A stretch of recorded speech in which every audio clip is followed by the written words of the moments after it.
You know what? We're about 2 minutes early, so let's get into it straight away. Oh, some more press releases that come through. Um, so let's get into the first one straight away. By the way, ladies and gentlemen who are watching this one early, late, delayed, whatever, welcome to Monday, the 17th of May.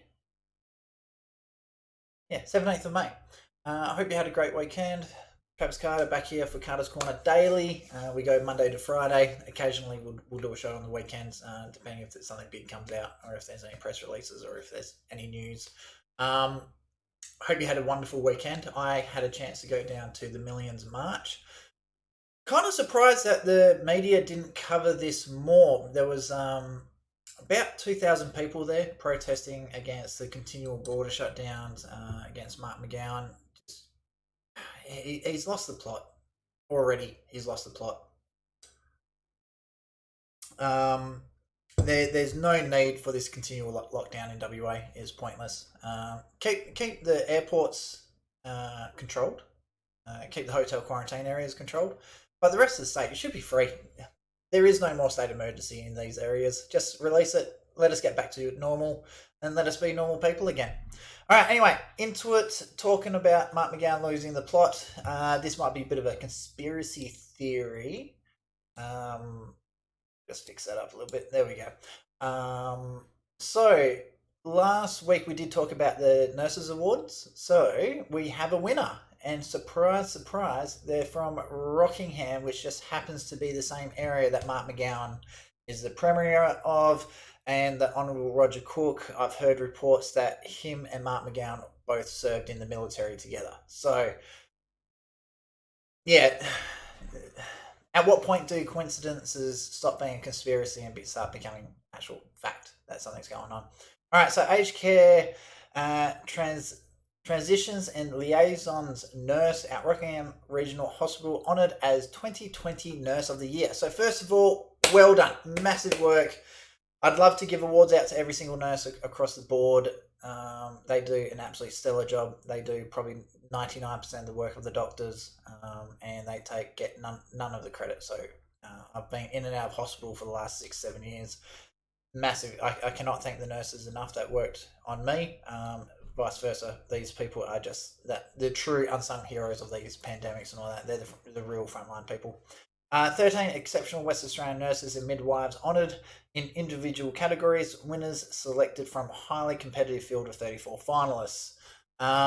Let's have a look here. A nurse from the Rockingham Pill Health Group has been named West Australia's Nurse of the Year. Just have a quick. We've got a lot, so I'm just going to quick run through this. A further 12 of WA's most accomplished nurses and midwives from across public and private health and education sector receives awards across 12 individual categories. The Western Australian Nurse and Midwifery Excellence Awards provide Western Australians with the opportunity to publicly acknowledge and appreciate the approximately 38,000 nurses and midwives across the state work in private, public, and non-government sectors. Yeah, it's a massive hire. The nursing staff are phenomenal, and I still think that's probably a low number for Western Australia. I think a lot more to relieve the stress on the nurses. I think that number should probably be around the 50 to 55,000 nurses. Because I've never been to a hospital, public or private, where they're not massively overworked, overstressed, not paid enough. I think that's a big thing. Not many people want to go into nursing because the pay is pretty bad when you consider what they have to do and put up with. So that's something I would like to see. All right, each nurse and midwife has been nominated by a colleague or patients for making a significant difference to their professions and organisations and to the health and wellbeing of the Western Australian community. I congratulate all winners and finalists and thank them for striving for excellence in their professions and for the commitment to the health and wellbeing of patients and the community. So that's comments from the Health Minister. So nothing really in this one, just more to acknowledge the great work that the nurses have been doing. So, you know what? I don't mind that. I think the nurses, again, are massively underrepresented. I think they do a hell of a lot of work that they're not getting credit for, and it's a bit of a shame, really, because I'd love to see more nurses acknowledged for what they do and the amount of work they put out there. So yeah. All right, moving on to the next one. This one's actually from the Honourable. Not that button. I'm still getting used to this, so I'm getting there slowly. This one here. Okay. Zoom it in a little bit. Beautiful. That worked quite well, actually. Okay, so this is from the Honourable Paul Papalia. So CSC MLA, Minister for Police and Road Safety. Take the pledge to drive so others survive this National Road Safety Weekend. Slow down, save lives. National Road Safety is between the 16th and the 23rd, so we're right in the middle of it. More than 30 iconic Western Australian buildings and landmarks will turn yellow this week to shine a light on road safety. So that will explain to you why certain things are going yellow. Again, we'll just skip through. Every year, around 1,200 people lose their lives on West Australian roads and 44,000 people are seriously injured. So far this year, we've had 61 fatalities on WA roads, 43 of those in country areas. More than 700 million is being spent on regional road upgrades across Western Australia, more than any other time in the history of states. Now, I want to question something for the Minister. Could be Paul. I don't think this is an actual question for Paul, but I'd love to see it for the McGowan government. I'd like to see their comments on this one. So they're spending $700 million in WA to save the lives of roughly 1,200 people. Okay.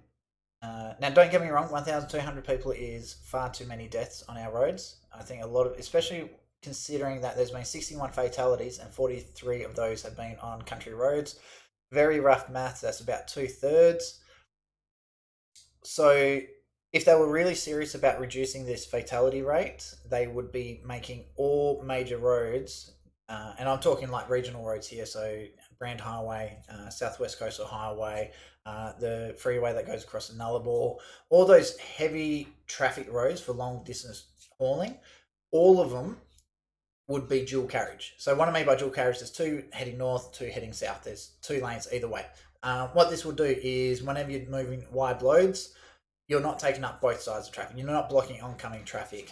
When you've got trucks that are doing 60 k's an hour in 110 zones because they're so heavily loaded that they have to do 60, like the engine just cannot push them faster, you're not getting 10, 20, 30 cars stuck behind this guy and getting extremely frustrated. Taking the frustration out of the road, I think it would go a very, very long way to resolve a lot of this. Again, making everything dual carriage is going to be stupid expensive.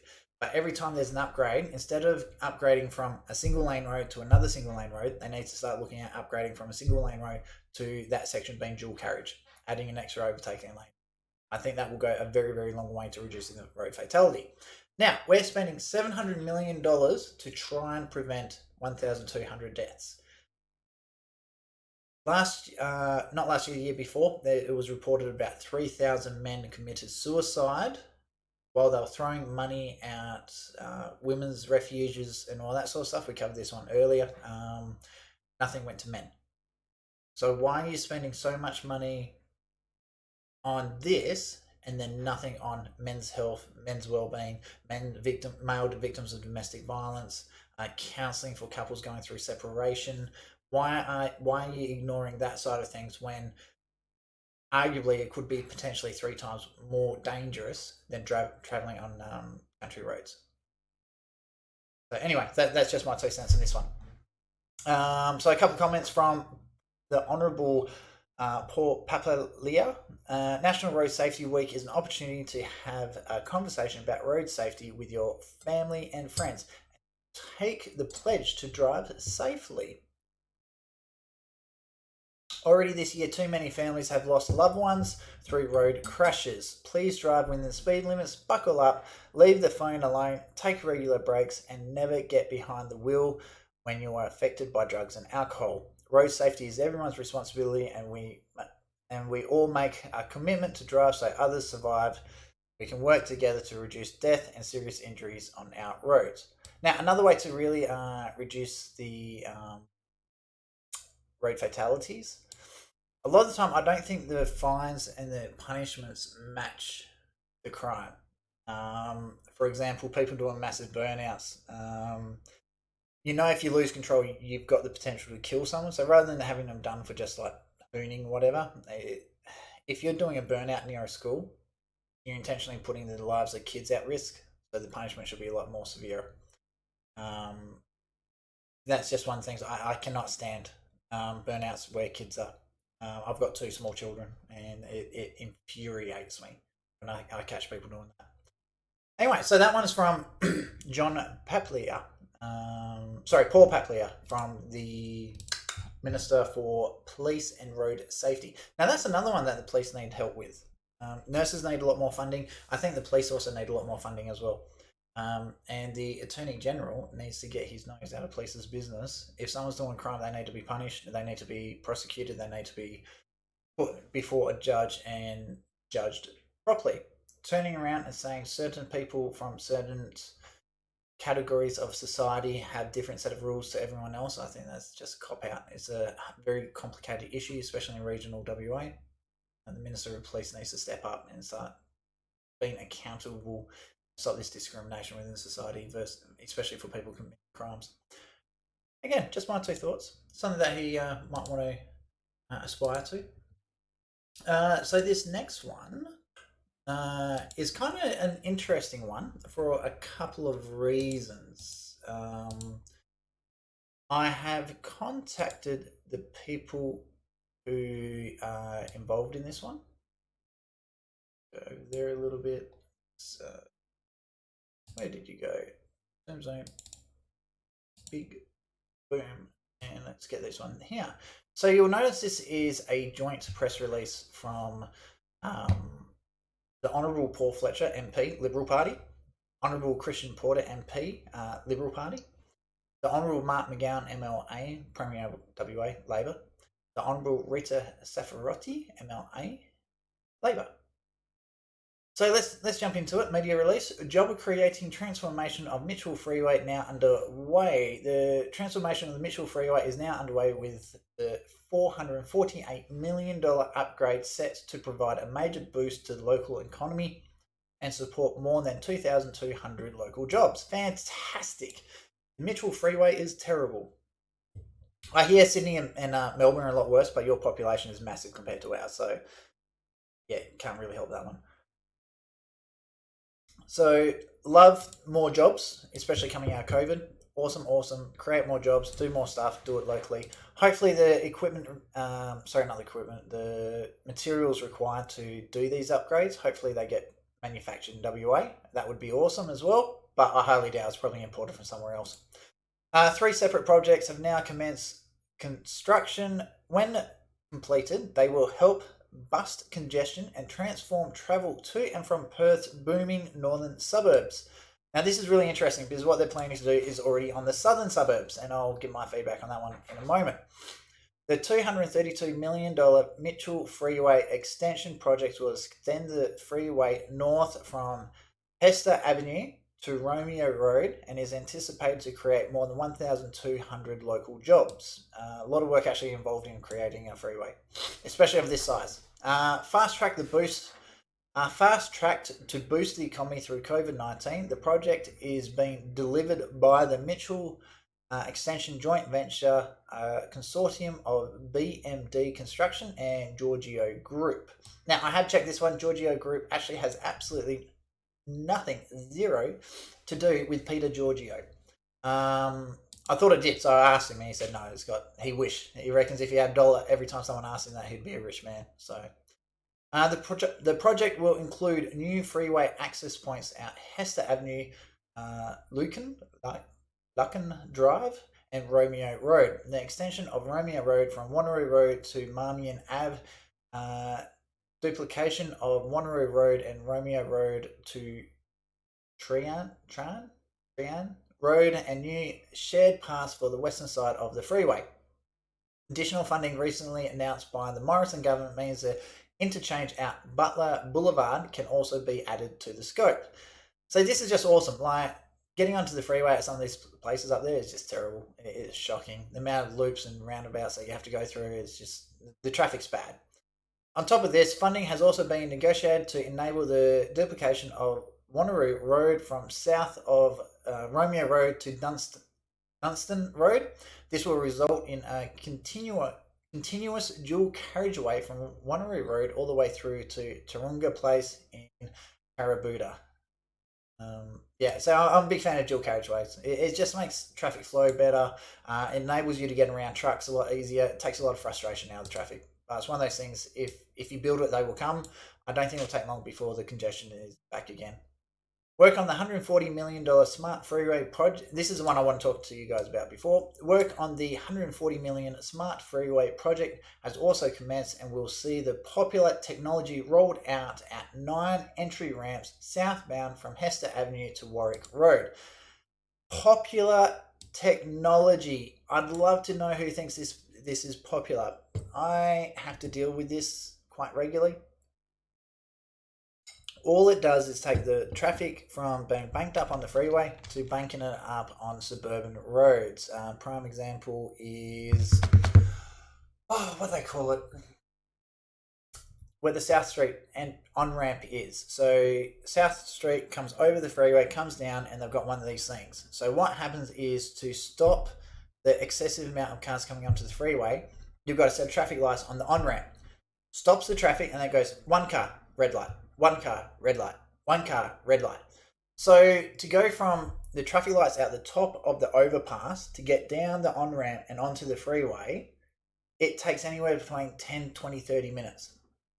What's happening is pushing traffic all the way down South Street, both directions are getting hammered, and then doing this all the way up the freeway to try and stop the congestion on the freeway. So this is a band-aid solution. They're spending $140 million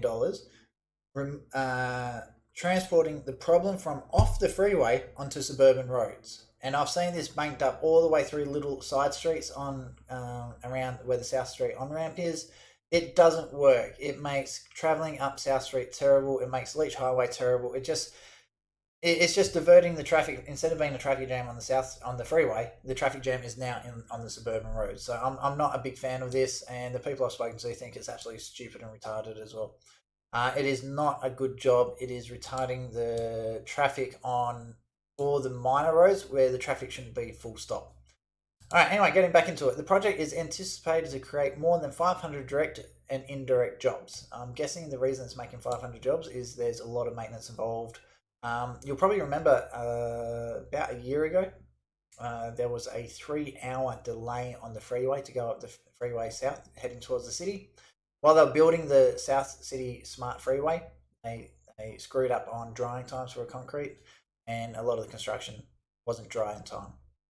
The third project will see the Mitchell Freeway southbound widen to 3 lanes between Hodges Drive and Hepburn Avenue, along with upgrades to the principal shared Perth for cyclists and pedestrians. Now, this is something I think we need to do a lot more of. The cyclist lanes in a lot of part of the city are actually pretty good. But they're not cleaned, they're not swept regularly, they're constantly covered in glass.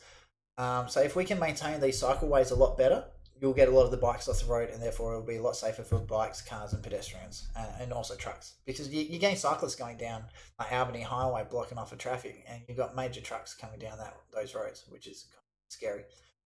This project will include construction of new lanes for Hodges Drive to Warwick Road, an extra lane for Hepburn Avenue to entry ramp to Warwick Road, exit ramp, new safety barriers, and new or upgraded shared paths between Ocean Reef Road and Warwick Station.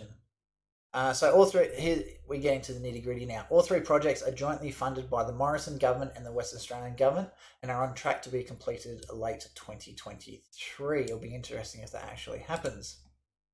Premier Mark Gowan said the $448 million transformation would provide a massive boost to the economy while also transforming the northern suburbs. It's good that he's authorising something in the northern suburbs instead of just the southern suburbs. Well done, Mark. We know the northern suburbs is booming, with the Western Australian Planning Commission estimating by 2031, the population of the region will have grown by 39% to 395,000 and to 740,000 by 2050. Now, the question is, I know you're upgrading the roads, but about things like hospital, schools, shopping centres, general infrastructure that will be required. Has there been plans put in place to handle this sort of population? It's important we plan and deliver the infrastructure needed for the future today, which is why we are investing millions in transportation upgrades in the northern suburbs to reduce traffic congestion, improve safety, and slash travel times. Combined with these other major transport projects underway, including the Metronet, Yanchep rail extension, these projects are creating and supporting thousands of direct and indirect jobs while providing a welcome boost to our economy. Federal Minister for Communications, Urban Infrastructure, Cities and the Arts, Paul Fletcher, said the Morrison government was pleased to partner with the McGowan government to deliver these projects. Now, I want to quickly do something here. So we've already heard from Mark McGowan. We're now hearing from Paul Fletcher. Now, if we go all the way back up, so we've got Paul Fletcher, Christian Porter, Mark McGowan, Rita Safiotti. So we haven't heard from Porter or Safiotti yet. All right, Perth's north to west metropolitan region is growing rapidly and unprecedented levels of investment, boosting the local economy and driving population growth and demand for an effective transport network, said Mr. Fletcher. This significant upgrade to the Mitchell Freeway will increase connectivity, improve journey reliability, and help alleviate local road capacity issues for commuters. Now, there seems to be a lot of a boost towards Joondalup and north of Joondalup. One thing that I think really needs to be looked at is bringing Ellenbrook into the rail network. I think there's not enough east-west, especially from places say Ellenbrook to Joondalup, Ellenbrook to Perth, and vice versa. Armidale going west towards like Coburn area. There needs to be more east-west for the southern suburbs and northern suburbs. Well, north, east, and northwest. Northeast and southeast suburbs. Western Australian Transport Minister Rita Safiotti said the projects form part of an extensive upgrade to road, rail, cycling infrastructure works currently underway in Perth Northern Corridor, which is fine, which is cool. It needs to be done, and the money needs to be spent. When complete, the Mitchell Freeway Extension Project will deliver time savings for up to 15 minutes northbound from Narrows Bridge to Alkimos during the afternoon peak period, she said. The widening of Mitchell Freeway southbound to Hodges Drive to Hepburn Ave will improve journey times by 7 minutes for drivers, while also increasing the freeway southbound capacity by up to 50%, leading to shorter journeys for 51,000 motorists daily. Now, the question is there going to be a rail upgrade as well? Is there going to be increased parking in the rail stations? I've noticed at the Mandurah train station, that's south of Perth, when they built it, I always question, why did you keep it as a single-story car park? It's just like bitumen on the road. Like, budget was probably a restraint. They've now pulled it all up and they're building multi-story car park there within 10 years of the construction of the train station. I think it's within 10 years, definitely less than 15. So why didn't they anticipate the growth for Perth? Because they already knew. They knew Mandurah was going to grow exponentially. They knew a lot of people would be moving out of Perth to the southern suburbs. Why did they build a single-story car park instead of going multiple stories from day dot? Therefore, you get more parking, more people are going to catch the train. By more people catching the train, you've got less people on the road. A lot of this may not have been needed as soon as it did. Now, on top of that, if you do have more people catching the train during these peak hours, you're shoulder to shoulder, you're like sardines. So having a more efficient rail network where having more seats available per hour, I think is a much more better usage of the money to get the people off the road. Anyway, that's just my thought. So we've heard from Rita, we've heard from Mark McGowan, and we've heard from Paul Fletcher. Welcome back to the economy, community Fletcher, and 51,000 motorists daily. So that's Rita. We have been successful in including new interchanges out Butler Boulevard, duplicating Wanneroo Road in this project, which will mean less rat runs through the northern suburbs and a smoother journey. The northern suburbs are seeing unprecedented development. Oh, itchy nose. With the extension of Stevenson Avenue and expansions of the rail network through the MetroNet Yanchep Rail extension. And I'm pretty sure we're missing a comment from someone here. And where's the media contact details for Christian Porter? So, is this an intentional act from the Western Australian Parliament and through that Mr. McGowan to intentionally exclude Christian Porter, who's a member for Pearce? So Pearce is northern suburbs. A lot of this work will be in his area. Why haven't they added? Why is he added in the press release? And when they come through, they actually say who's it sending through. He's been added to the email. There's no comment from Christian Porter. And if you do want to contact his media team for a comment, none of the media contact details are here. So, like I said, I have contacted his office, and I'm really eager to find out, did he make a comment? Because this is a bit of a dog act from Mark McGowan if they didn't allow him to if he made a comment and they didn't publish it. Because these press releases are supposed to include all the details from people involved. So, shout out to Christian Porter. Love him or hate him, he is your member of parliament for this.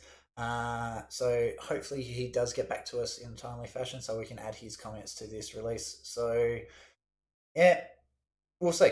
So that's been an interesting one, which I'd like to find out what's going to happen with that one. Yeah, because if they aren't intentionally, like, the media is bad enough as it is.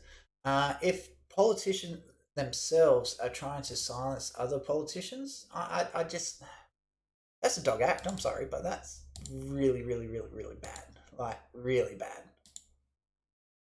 Let's make sure this has picked up the right one. Beautiful.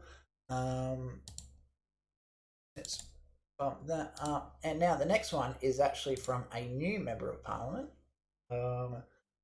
It's actually down in my way, this guy.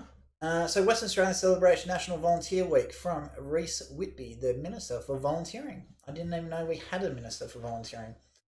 The contributions made by volunteers recognised during National Volunteer Week, May 17th to 23. So today till Friday. Volunteering is worth $39 billion to the Western Australian communities. I would believe that because volunteers do not get paid. Well, they're not meant to get paid. The state government welcomes National Volunteer Week by lighting Perth landmarks red. So we've got red and yellow.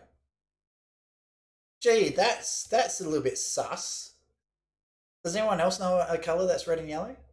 I'll give you a clue. It's a flag. There's a hammer and sickle on it. And it belongs to the Chinese Communist Party. Interesting symmetry there. Again, probably a conspiracy theory. Probably not, it's just an accident. But how many accidents before it becomes real? Alright, let's have a look at this. The important work of Western Australian volunteers is being celebrated as National Volunteer Week begins. The Mark McGowan government applauds the efforts of volunteers who make economic, social and cultural contributions to the West Australia in excess of $39 billion. Now, here's a thought. If this is how much it's giving us in time, revenue, and whatnot, shouldn't volunteers start getting tax concessions if they are volunteering and bringing in $39 billion worth of savings? Volunteering at non-for-profit organisations, shouldn't that encourage tax breaks to encourage more people to volunteer and help out to really grow the community? Something to have a thought for federal government. The election's coming up, so not a bad idea, I think. Research also shows volunteers are happier and healthier people with increased feelings of self-worth. Being a volunteer at a radio station, I can absolutely attest to that. It was awesome. It was a lot of fun. Just seeing the thanks from people who, especially with the Carter's Corner when we were still out 89.7, when they actually had the opportunity to get their story out there, the amount of thank yous that I was getting was phenomenal. Like I said, I was at the rally, Millions March rally on the weekend. It was a freedom rally. The amount of people that were coming up to me and saying, "Oh my God, you're Carter's Corner." Like, no one knew my first name, which is kind of funny. It's Travis, by the way. Was phenomenal. The amount of people that you get to reach, and you can change their lives being a volunteer. So if you're not a volunteer already, I highly recommend it. Just give up a bit of your free time and take from there. Really, really good for mental well-being as well. The national theme is Recognise, Reconnect, Reimagine. Sounds similar to what Michael Darby said when he was doing his protests, which acknowledge it is time to recognise, celebrate, and thank volunteers for the vital role they play in our lives. Reconnect to what is important by giving our time to help others, and reimagine how we can better support volunteers and the community they help. Yeah, I don't mind that. That's not bad. I wonder how much it cost us to get that catchphrase, or is that something he just dreamed up in his office? COVID-19 has changed the way celebrations will happen this year by volunteering WA. But volunteering WA will ensure the spirit of the occasion will not be lost. More than 200 in-person and virtual celebrations are taking place across the state, including morning teas in the Great Southern, a volunteer video short series by the City of Joondalup, and a Back to Country event in Roebourne. Perth landmarks including the Bell Tower, Optus Stadium, Matagarup Bridge, I think I pronounced that totally wrong, and the Elizabeth Quay Bridge will be lit up red to acknowledge the immense contribution volunteering makes to our communities. So a comment from Minister Reece Whitby. I'm pretty sure he's Kwinana is the seat that he sits in. He ran against Andrea Takaji, who was the Liberal who got disendorsed. I would like to thank all Western Australian volunteers who selflessly give their time to support the community, especially those who escalated their efforts during the COVID-19 pandemic. Yes, 100% agree with that. Whether it's working at a local op shop, umpiring a football game, fighting bushfires, or cleaning up after a cyclone, the work of volunteers is highly valued. Without them, many organisations could not continue the great work they do. Volunteering helps create safe, healthy, and happy communities. I urge everyone to consider some type of volunteering if they can. Now, a really big one as well is schools are always short-handed. Helping out schools is a great way to help them out, especially on things like sports carnivals, excursions, things like that. So make sure you do get out there, help out, and so not a bad press release, nothing really in there. A little bit sus about the colours that they picked. Not sure. Kind of interesting. All right, so the last one we've got for today. It seems like the press releases only seem to come from the same people. So this one is from Rita Safiotti. My microphone's in the way. Just bear with me for a minute. Here we go. Okay, WA's biggest manufactured bridge beams installed on Metronet. Hang on, WA's biggest manufactured bridge beams installed on Metronet. I hope they were manufactured in WA. Biggest precast concrete T-ROF beams built in WA installed over the weekend. 7 50-metre beams lifted and installed a key Metronet project site. Beams manufactured by local company Giorgio Group in Hazelmere, supporting local jobs. Fantastic. That's awesome. Hazelmere is a suburb of WA. Part of the new Ranford Road Bridge being built for Metronet's Thornley-Coburn link. Yes, they're finally linking up the suburbs.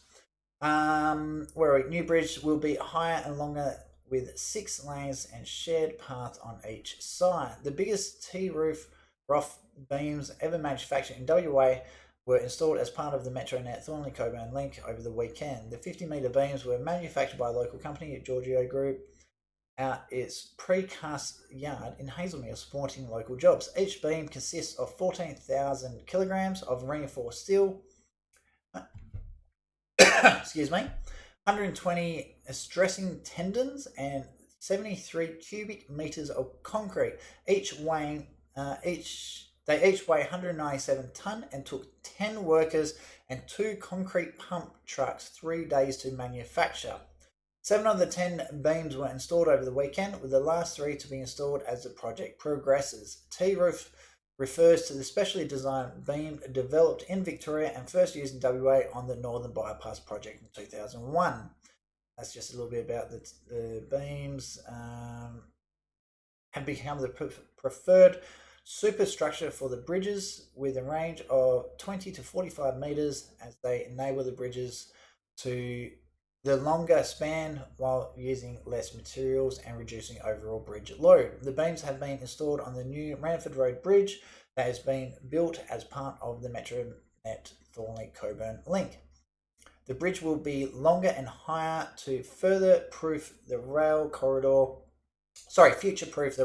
corridor, and will have 6 general traffic lanes, 3 in each direction, bus lanes, and a shared path on each side. When the 17.5 kilometre Thornley-Coburn link is complete, passengers using Ranford Road Station will be able to travel to Perth in about 29 minutes. The McGowan government has 9 Metronet projects under construction, supporting local jobs and local businesses.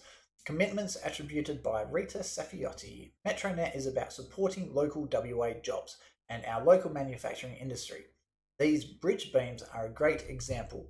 Not only are they the biggest T-roof beams bridge beams ever built in WA, they were manufactured locally in Hazelmere. More than 1,680 jobs will be supported through the Thornley-Coburn Link project over the next few years, while hundreds more will be created on other major projects in our southern suburbs that complement this project, including the North Lake Road Bridge. Ranford Road Bridge will be significantly widened from 2 lanes each way to 3 lanes each way, plus adding a new bus lane and shared path on each side of the bridge. This new structure will help future-proof the road network ahead of the projected increase in demand for access to surrounding businesses, industrial area, and of course the future Thornley-Coburn Link train station at Ranford Road. Yeah, I still think Road 8 should have been built first. Don't get me wrong, this is definitely needed. But I think Road 8 would have done a lot less, cost a lot less. Government had already paid for it. Money had already been assigned by the federal government. It was ready to go. Construction had already started. Labor cancelling it was just a massive waste of money.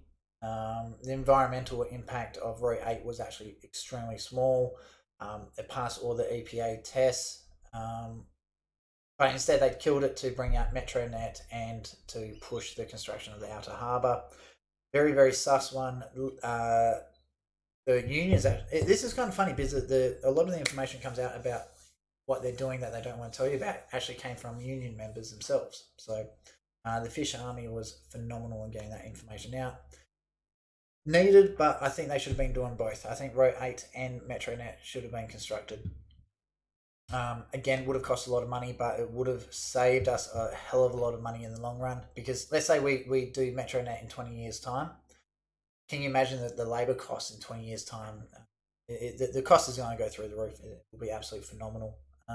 So, yeah. Anyway, so that is the last press release to date. Just checking the time. So about 40 minutes, not bad. There was quite a few of them. There was a couple of others coming out over the weekend, but they weren't very much. Not much actually in it. Bit of Indian funding, Indian COVID-19 crisis relief funding. That's for the people that will be in COVID-19 lockdown.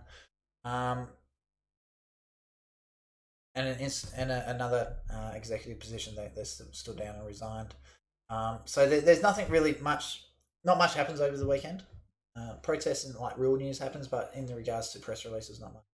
Now, one thing that did come in over the weekend that I have to share with you is I got a letter in the mail. I pulled the letter out because